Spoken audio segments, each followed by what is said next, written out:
자, 회의관리 1급 문제 61번부터 70번까지 자, 한번 보도록 하겠습니다. 자, 회의관리 1급 문제 61번입니다. 자, 다음 중 소득세법상 근로소득으로 과세되는 것으로 가장 옳은 것은 입니다. 근로소득으로 과세되는 것. 자, 한번 봅시다. 자, 1번. 단체 순수 보장성 보험의 보험료 중 연 70만원 이하의 금액. 이거는 보험료로 돼 있잖아요. 이거는 근로소득이 아니에요. 이거는 순수 보장성 보험의 보험료 중 70만원 이하라고 하면은 이건 연말정산이죠, 거의. 그래서 1번은 아닙니다. 그 다음에 2번. 업무와 관련하여 회사의 지급 기준에 따라 수령한 교육비입니다. 이것도 뭐 사실 과세가 아니고, 이것도 뭐 교육비 같은 경우에는 그냥 교육훈련비 같은 거 생각하면 되고, 그래서 요거는 사실 뭐 근로소득으로 보고 있지는 않습니다. 업무 관련된 부분이라 그런 거고. 그 다음에 3번 퇴직소득에 해당하지 않는 퇴직위로금. 그러니까 이거죠. 이게 이제 근로소득으로 보는 거죠. 퇴직위로금하고 퇴직공로금은 근로소득으로 봐요. 그러니까 이건 퇴직소득으로 안 봐요. 왜냐면은 퇴직소득으로 보기에는 금액이 너무 적고, 그러다 보니까 소득세에 그냥 포함시켜버립니다. 그래서 퇴직위로금, 공로금은 근로소득으로 보는 거고요. 그 다음에 4번 종업원이 사택을 제공받음으로써 얻는 이익. 사택이잖아요. 그러면 회사의 사업을 뜻하는 건데 이거는 근로소득으로 안 봐요. 뭐 절이나 뭐 그런 부분에 대해서는 해당이 되겠지만 사택 제공은 해당되지 않는 부분. 그래서 정답은 3번으로 체크해 주시면 되겠습니다. 자, 회의관리 1급 문제 62번입니다. 자, 다음 중 소득세법상 연금소득에 관한 설명으로 가장 올바르지 않은 것은 입니다. 연금소득입니다. 자, 1번. 자, 한번 봅시다. 국민연금 등 공적연금의 연금기여금 납입액에 대해서는 전액소득공제를 인정하고 있다. 국민연금은 공적연금이라 가지고 전액소득공제를 인정하고 있는 거는 맞아요. 근데 납입액이라고 돼 있잖아요. 근데 여기서 오해하시면 안 되는 게 사실 이제 공적연금인 부분도 맞긴 하지만 그 연금소득에 대해서도 아예 전액 비과세를 한다는 얘기는 아니에요. 그래서 요거는 1월달에 연말정산하고 끝낸다고 돼 있다는 부분은 과세를 한다는 부분이 있긴 있다고 생각하시면 되고, 근데 여기서 얘기를 하는 거는 납입액이에요. 납입액이란 뜻은 내가 지금 현재 국민연금 등을 납부를 하고 있다는 뜻이 되는 거죠. 공과금으로. 그렇기 때문에 그래서 이 납입액에 대한 부분은 연말정산 때 전액 소득공제가 다 됩니다. 그래서 그런 의미로 얘기를 하는 거지, 그래서 이건 오해를 하시면 안 되기 때문에, 그래서 1번은 맞다라고 보시면 됩니다. 자, 그 다음에 2번. 연금소득은 기여금 납입 시 과세하고 수령 시 과세하지 않는 것이 원칙이다. 이거는 다르게 얘기를 하지 않았을까 싶고요. 기여금 납입 시 과세를 하진 않습니다. 이거는 전액 소득공제가 돼요. 연말정산으로 해가지고 소득공제가 되는 부분인데 수령할 때 과세를 합니다. 어떻게? 연금소득으로. 뭐 4에서 6% 정도 되나요? 예, 그거 4.4%, 5.5%, 6.6% 뭐 이런 거 있잖아요. 예, 그런 거. 그런 부분에 과세를 한다는 부분이 되고요. 자, 그 다음 3번. 연금소득금액은 총수익금액에서 연금소득공제를 차감한 금액이다. 맞아요. 연금소득공제는 그 연금소득공제를 하는 표가 있죠. 350만원 이하, 350에서 700만원 이하, 뭐 700에서 뭐 얼마 이상 뭐 이런 거 있잖아요. 예, 그런 부분에 대한 표가 있어요. 저도 이거는 산출세액 표를 보고 하기 때문에 그래서 현재 알기로는 제가 이렇게 이제 보시면 되고요. 그래서 결론은 맞다라고 보시면 돼요. 그래서 자, 올바르지 않은 거라고 되어 있죠. 4번은 맞습니다. 소득공제 한도액은 900만원까지 한도를 두고 있습니다. 그래서 이에 해당하지 않는 답은 2번으로 체크해 주시면 되겠습니다. 자, 회의관리 1급 문제 63번입니다. 근로자 김삼일 씨는 부업으로 매월 40만원씩 받고 있는 아내가 기본공제 대상자에 해당되는지 여부에 대하여 상담을 의뢰합니다. 가장 올바른 대답은 무엇인가? 입니다. 부업으로 매월 40만원씩 받고 있대요. 그러면은 1년치 하면 얼마예요? 480만원이 돼요. 부업으로. 그러면은 480만원이 총급액이 되잖아요. 이게 연말정산 때 배우자 공제 돼요? 안 돼요? 배우자 공제 가능하죠. 500만원 이하니까 배우자 공제 가능해요. 그렇기 때문에 가장 올바른 대답은 무엇입니까? 라고 물어보면은 정답은 2번으로 체크하시면 돼요. 왜냐? 총급액은 480만원이지만 근로소득금액은 100만원 초과하는 거 맞습니다. 왜냐면은 480만원에 곱하기 70%만큼 공제를 하기 때문에 그러면은 이게 얼마냐면은 근로소득 공제 금액이 480만원에 70%니까 336만원이 돼요. 그러면은 내가 소득 금액으로 봤을 때 100만원이 넘죠. 144만원 정도 되죠. 원래 근소득 금액이. 근데 100만원 초과한 거 맞죠? 하지만 총급액이 500만원 이하일 때 예외적인 공제를 두고 있기 때문에 그래서 기본공제 대상자야 된다라고 보는 게 맞습니다. 그래서 이에 해당하는 답은 2번으로 결론 지어주시면 되겠습니다. 자, 회의관리 1급 문제 64번입니다. 다음 중 소득세법에서 규정하고 있는 과세 대상 양도소득을 모두 고른 것으로 가장 옳은 것은입니다. 이 문제는 무조건 한 문제 출제됩니다. 양도소득 무조건 출제된다고 보시면 되고요. 그래서 한 문제 꼭 나온다라고 이제 보시면 됩니다. 자, 기억 한번 봅시다. 주권 상장 법인의 대주주가 증권시장에서 주식을 양도하는 경우 이것은 양도소득이 되죠. 이렇게 이제 보시면 되고 그 다음에 2번 양도일 현재 보유기간 및 거주기간이 10년이 1세대 1주택을 양도하는 경우 이거는 1세대 1주택이라 가지고 양도소득 없습니다. 그 다음에 비상장 주식 양도하는 경우 이것도 양도소득이 돼요. 상장 주식은 안 되는 경우도 있긴 한데 비상장 주식은 양도소득이 됩니다. 100% 다 돼요. 그래서 이런 거고요. 그 다음에 리얼 아파트 당첨권을 취득할 수 있는 권리를 양도하는 경우 이거는 그거죠. 그거 입주권이죠. 입주권을 양도하는 경우에는 양도소득세 부과가 됩니다.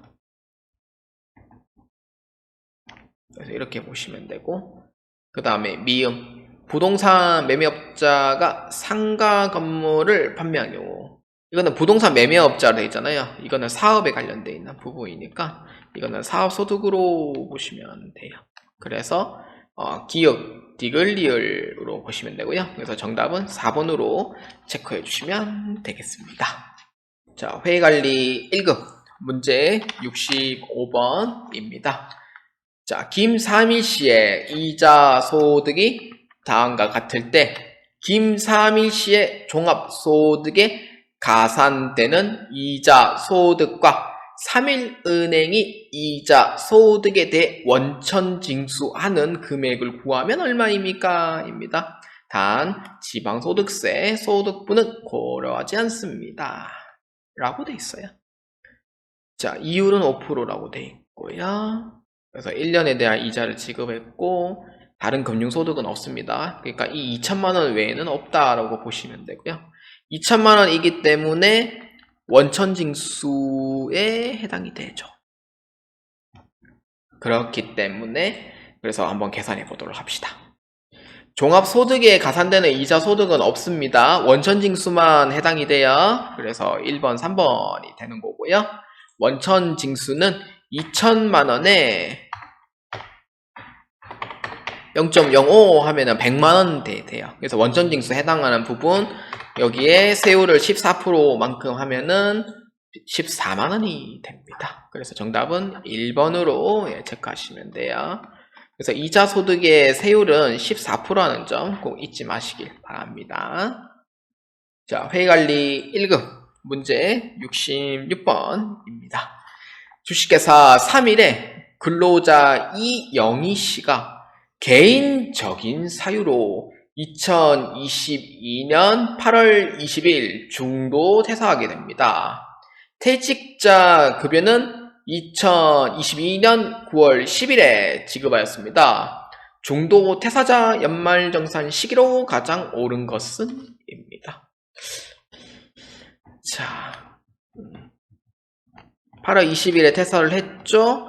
그 다음에 9월 10일에 지급을 했죠. 근데 퇴사는 퇴사한 다음 달 10일. 그래서 이때 연말정산 하시면 돼요. 근데 원래는 8월 20일에 해도 돼요. 실무적으로. 근데 원칙은 9월 10일에 이제 전말정산 시기가 되고, 그래서 원천세 납부는 10월 10일 되는 거죠. 그렇기 때문에 연말정산 시기로 가장 옳은 것은 2번으로 체크해 주시면 되겠습니다. 자, 회의관리 1급 문제 67번입니다. 다음 중 소득세법상 원천징수에 관한 설명으로 가장 올바르지 않은 것은? 입니다. 자, 문제 한번 보겠습니다. 자, 1번. 원천징수에 있어 세금을 실제로 부담하는 납세 의무자와 이를 신고 납부하는 원천징수 의무자는 서로 다르다. 응? 서로 달라요? 그렇죠. 다르긴 하죠. 왜냐? 세금을 실제로 부담한 납세 의무자가 예를 들어서 개인 사람인 예를 들어서 뭐 황진범이다라고 했을 때 이를 신고하는 원천징수 의무자는 주식회사 은성산업이라고 칩시다. 그러면은 내가 직접 신고하는 거예요? 회사가 대신 신고해 주는 거예요? 회사가 대신 신고해 주는 거예요. 납부도 누가 해요? 회사가 대신 납부해 줍니다. 납부도 우리 세금을 회사가 대신 납부해 줘요. 그래서 개정 과목이 뭐예요? 예수금으로 처리하는 거잖아요. 직원들 내야 될 세금을 우리가 대신 납부해 주는 거니까. 그래서 1번은 맞아요. 그래서 다른 게 맞다 이렇게 보시면 되고요. 원천징수는 본인이 직접 하거나 그러진 않습니다. 절대로. 자, 그 다음에 2번. 원천징수 의무자는 정부를 대신하여 원천징수하게 되므로 원천징수와 관련하여 가산세가 존재하지 않는다. 노. 가산세 존재합니다. 그 신고불성시라고요. 납부불성실이 존재하는데 거기에 한도 금액이 있어요. 한도 금액이 미납한 금액의 10%였나요? 그 한도 금액만 넘기지 않으면은 되고요. 한도 금액 넘긴다 하더라도 한도까지만 적용이 되기 때문에 그래서 가산세는 존재하지 않는다는 건 틀려요. 그래서 2번 틀렸다라고 보시면 되고요. 그 다음에 3번. 원천징수 의무자는 납세 의무자에게 원천징수 세액을 차감한 금액을 지급하게 된다. 당연한 거죠. 예수금으로 이제 처리한 후에 그 차인 지급액을 이제 주는 거니까. 여러분들 전사회계 1급 배웠으면은 그 원리를 생각하시면 돼요. 그 다음에 4번. 정부는 원천징수를 통해 세원의 탄류를 최소화할 수 있다. 당연한 거죠. 왜냐하면 조세포탈 우려를 예방하기 위한 것도 없지 않아 있습니다. 그래서 이에 대한 틀린 거는 2번으로 체크하시면 되겠습니다. 자, 회의관리 1급 문제 68번입니다. 다음 중 소득세법상 원천징수에 관한 설명으로 가장 올바르지 않은 것은? 입니다. 자, 1번 한번 보겠습니다. 완납적 원천징수는 원천징수로 납세 의무를 종결하지만 연합적 원천징수인 경우 확정신고를 해야 한다. 맞죠? 맞아요. 완납적 원천징수는 원천징수로 끝이고요. 예납적 원천징수는 중간 예납을 한번 하고 그 다음에 확정신고를 거쳐 가셔야 돼요.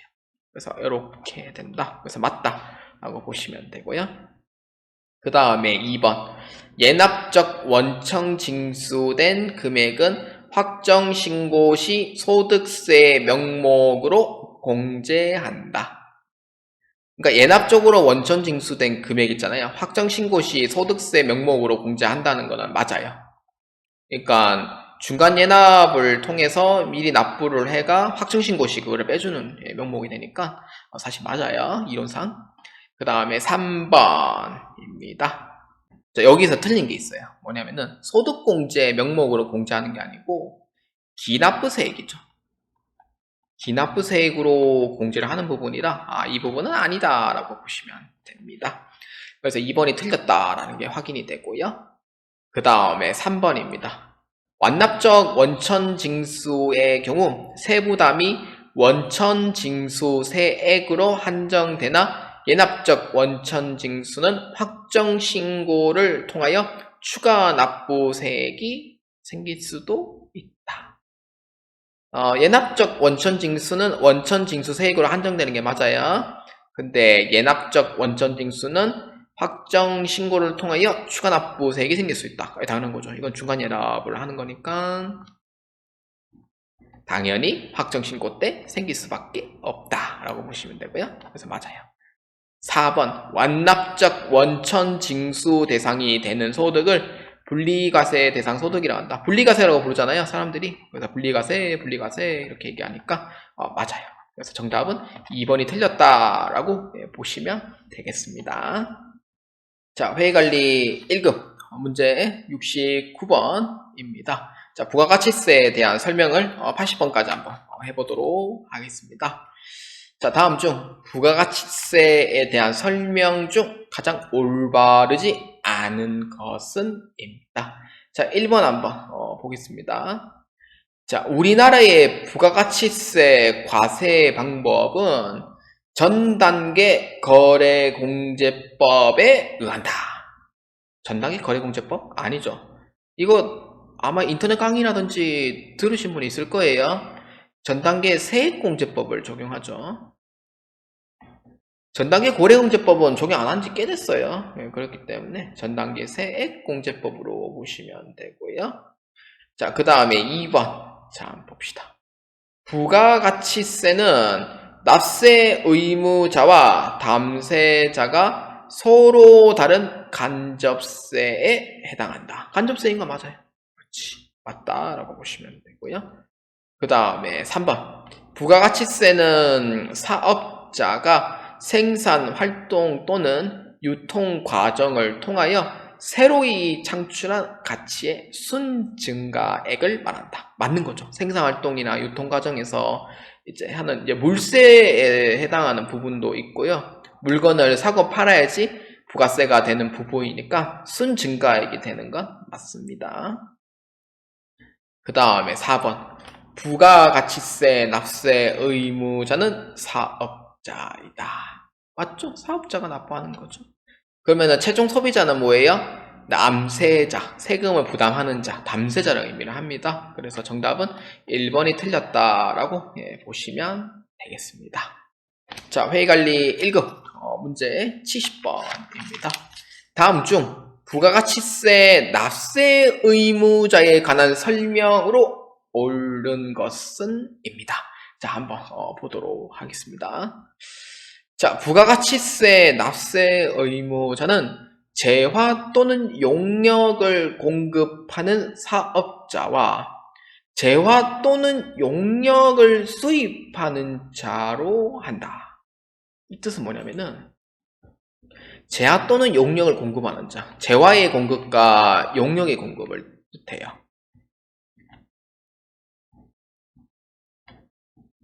그 다음에 재화 또는 용역을 수입하는 자. 재화는 수입이 되지만 재화의 수입이라는 게 따로 있죠. 용역은 없어요. 그래서 1번은 아니다 라고 보시면 돼요. 용역은 수입 자체가 없습니다. 자, 그 다음에 2번입니다. 납세 의무자인 사업자는 사업상 독립적으로 재화 또는 용역을 공급하는 자를 말하며 수입하는 자도 사업자인 경우에 한하여 납세 의무가 된답니다. 자, 맞을까요? 재화 또는 용역을 공급하는 자. 자, 2번은 수입하는 자도 사업자인 경우라고 되어 있는데 하나여라고 되어 있잖아요. 수입은 사업자나 비사업자나 해당 사항이 없어요. 수입 사업자만 하나여 했는 게 아니고 비사업자의 뭐 하나여라는 게 아니고 사업자 비사업자 관계없이 해당은 다 돼요. 그러니까 즉 납세 의무자가 되는 거죠. 그래서 2번은 틀렸다는 거고,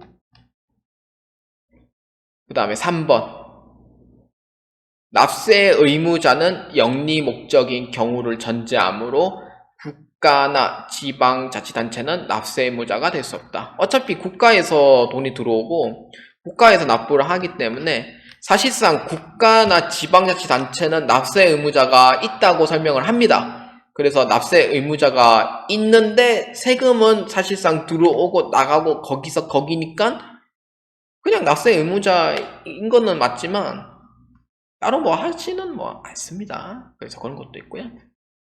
틀렸다라고 보시면 되고, 4번이 이제 답이 됩니다. 자, 과세사업과 면세사업을 함께 영위하는 겸업사업자는 부가가치세 납세 의무자에 해당한다라고 되어 있어요. 어차피 과세사업과 면세사업을 영위를 한다고 쳐도 과세사업 쪽에서 부가가치세를 납부하기 때문에, 그래서 납세 의무자가 해당하는 부분도 맞습니다. 그래서 정답은 4번으로 체크해 주시면 되겠습니다.